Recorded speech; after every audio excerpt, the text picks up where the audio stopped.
Namaste friends, myself Prakash Sharma. I am happy to share with you another episode of Pahal. What is Pahal and why? Pahal is a beginning, it's my endeavor to provide the general public with a clear, concise, unbiased presentation of the important subjects, issues, news relevant to us. The idea is to remove the clutter you get to hear, see all around, and provide the facts and an analysis of the meaningful aspects. Hope you will join me on this journey. Today we will understand about a topic with which most of us are concerned, whether directly or indirectly, that is the filing of income tax returns by the taxpayers. Come June, July, most of the salaried class is under pressure to file their annual income tax returns, ITR. They are chasing the company accounts or HR for Form 16, bank and other financial institutions, for certificates of investment, etc. and then running after the tax consultant. Relax. No need to take any tension. Today we will learn about the basics of income tax and how easily you can file the returns on your own with minimum hassle. We will talk in detail about ITR-1, which is applicable to individual salaried employees. But before we get into the details, it would be better to get some knowledge about the basic concepts related to income tax and return filing. After independence, the income tax regime of India is governed by the Income Tax Act 1961, which came into force from April 1962. Since then, a lot of amendments have been carried out in the structure and tax rates. Now, due to computerization, a lot of processes have been simplified, saving time and efforts, advantages of technology. Return of income under Section 139. Every person, being a person other than a company or a firm, if his total income or the income of any other person in respect of which he is assessable under this act during the previous year exceeds the maximum amount which is not chargeable to tax, shall on or before the due date furnish a return of his income or the income of such other person during the previous year in the prescribed form and verified in the prescribed manner and setting forth such other particulars as may be prescribed. Permanent account number. You may have heard of it. Under Section 139A, permanent account number means a number which the assessing officer may allot to any person for the purpose of identification and includes a permanent account number allotted under the new series also. Now let us learn about heads of income, which is classified into salaries, income from house property, profits and gains of business or profession, capital gains both short term and long term, and income from other sources. Persons are defined under the Income Tax Act to mean a person includes number 1 an individual, 2 a Hindu undivided family HUF, 3 a company, 4 a firm, 5 an association of persons AOP or a body of individuals BOI, a local authority, and finally every artificial juridical person not falling within any of the preceding subclauses. Category of assessees and the due date for filing of returns for the category. For individuals and HUF who are not liable for audit, the date is 31st July and this has been extended to 15th September for the financial year 24-25. For businesses who have to get their books audited, it is 31st October and for revised return, it is 31st December. Now let us understand the tax slabs for individuals who are less than 60 years. Under the new regime, which is Section 115 BSC for the financial year 2024-2025, the rates of tax are as explained. If the income is up to rupees 3 lakhs, there is no tax liability, it is nil. For income from rupees 3 lakh 1 to rupees 7 lakh, the tax rate is 5%. Likewise, from rupees 10 lakh 1 to rupees 12 lakhs, it is 15%. And from rupees 15 lakh 1 to rupees 50 lakh, it is 30%. And in the final slab, for income above rupees 2 crore, it is 30% plus a surcharge of 25%. Now, let us see the tax slabs for individuals who are less than 60 years. For the coming financial year, which is running from April 25, so the exempted income amount has been increased up to rupees 4 lakhs, so there is no tax up to income of 4 lakh rupees. From rupees 4 lakh 1 to rupees 8 lakh, the tax rate is 5%, and from rupees 12 lakh 1 to rupees 60 lakh, it is 15%. From rupees 20 lakh to rupees 24 lakh, it's 25%, and then all income above rupees 24 lakhs is chargeable at the rate of 30%. Now let us understand about the different ITR forms. Which form is applicable to which assessee? There is ITR-1, which is for resident individuals who have income of less than rupees 50 lakh. Then there is ITR-2 for individuals and HUF who are not eligible to file ITR-1. There is ITR-3 for individual and HUF engaged in business or profession. For both covered under tax audit and non-tax audit cases, presumptive taxation is not opted. And ITR-4 for individual or HUF for firm other than LLP where there is a presumptive income scheme. ITR-5 is for firms and limited liability partnerships, LLPs, association of persons and body of individuals, artificial juridical person, local authority, cooperative society, business trust and investment fund, estate of deceased or insolvent. ITR-6 is prescribed for companies. And ITR-7 is for persons and companies who need to furnish returns under section 139(4)(a) for their income from property held under a trust for charitable or religious purposes. Now let us understand about the rebate under section 87(a). Under the old regime, an SSC being an individual resident in India whose total income does not exceed 5 lakh rupees shall be entitled to a deduction from the amount of income tax as computed before allowing the deductions under this chapter on his total income with which he is chargeable for any assessment year of an amount equal to 100% of such income tax or an amount of 12,500 rupees whichever is less.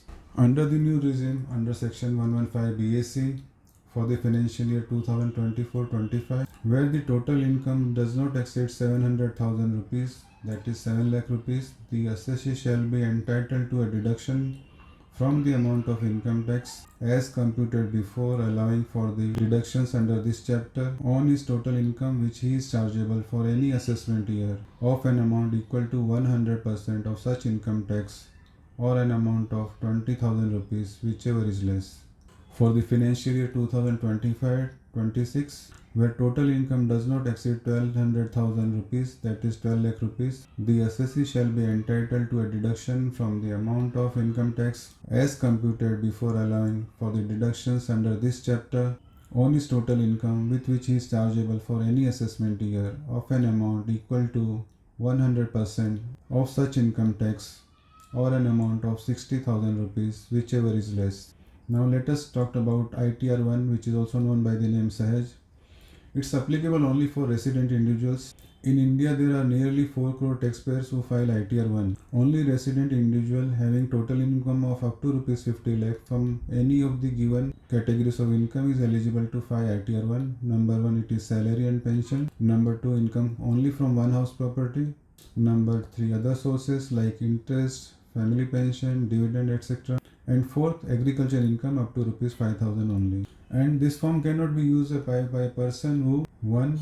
is a director in a company, 2. has held any unlisted equity share at any time during the previous year, has any asset including financial interest in any entity located outside India, has signing authority in any account located outside India. So like this there are 9 conditions. If a person is falling under any of these, he is not eligible to file ITR-1. Most important, he should not have any brought for loss or loss to be carried forward under any head of income and should not be having an income exceeding rupees 50 lakhs. The forms applicable for IT returns, this form 16A, most of us are familiar with this. It's a certificate of tax deducted at source on salary which is given under section 203. It's provided by employer to employee and includes the income and TDS details. Then there is form 26AS which is AIS annual information statement. This form is provided by the income tax department and gives the income and TDS details. So even if you have not received form 16 and the TDS details are there in 26AS, you can go ahead with your return file. You may note down the income tax website. It's eportal.incometax.gov.in and on the home page there is a login tab is provided in the upper right hand corner. Screenshot is attached for your reference. Once you go to the login page, you can use your PAN number for login, and if you are not yet registered, please use your PAN to create your login ID. Once you have the necessary data available with you, log into the income tax return filing portal and follow the steps. The site is user friendly. Not to worry, first familiarize yourself with all the sections which you need to fill up before you start filling up the numbers. After filling up the data, there is a process of validation which ensures that there are no logical errors in the return. You can download the filled form for your review. If there are no discrepancies, you can proceed to do online verification. It's a simple process. Maybe you can just in couple of hours you can finish the filing. Now let us learn about some of the data which you will have to fill up. There are certain deductions provided under Chapter 6A, mainly under the old regime, like under Section 80C, deduction in respect of life insurance premium, deferred annuity, contributions to provident fund, subscriptions to certain equity shares or debentures, tuition fees, repayment of the amount borrowed for the purposes of purchase or construction of a residential house property.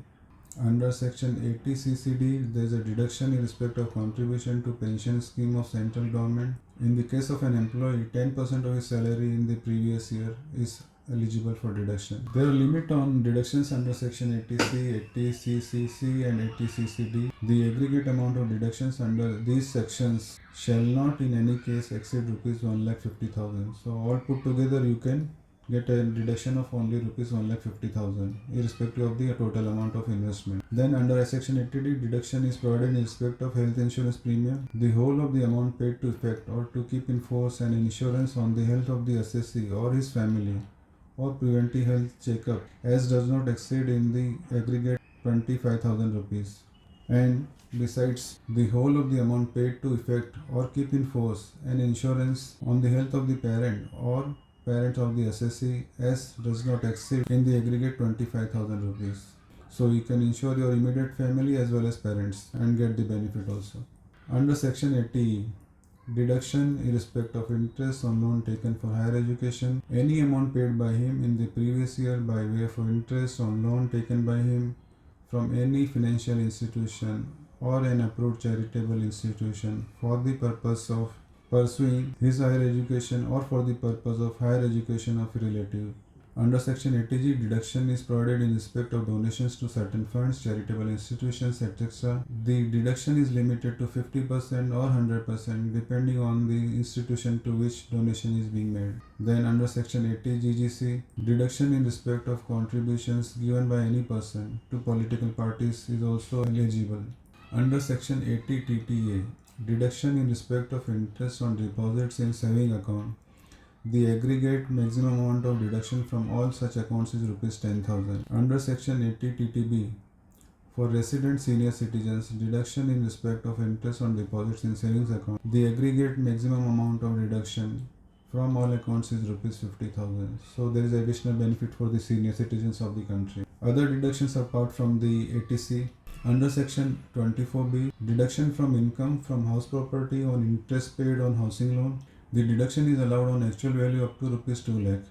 On let out property, the deduction is allowed on actual basis without any limit. Now let us come to the deductions under new regime. Not many deductions are there. Under Section 24B, deduction from income from house property on interest paid on housing loan. The deduction is allowed on actual value without any limit on let out property.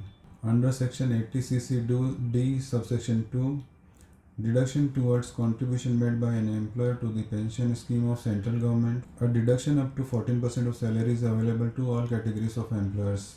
Tax liability. Income tax liability is the tax amount payable by an assessee depending on his total taxable income and applicable tax slabs, rebates, etc.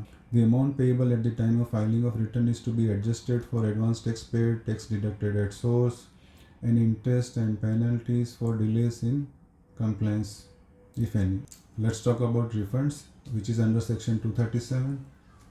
If any person satisfies the assessing officer that the amount of tax paid by him or on his behalf or treated as paid by him or on his behalf for any assessment year exceeds the amount with which he is properly chargeable under this act for that year, he shall be entitled to a refund of the excess. So ensure that you file the return in time and correctly. Normally you will get the refund in a month's time after filing of the return. This I am saying from my personal experience.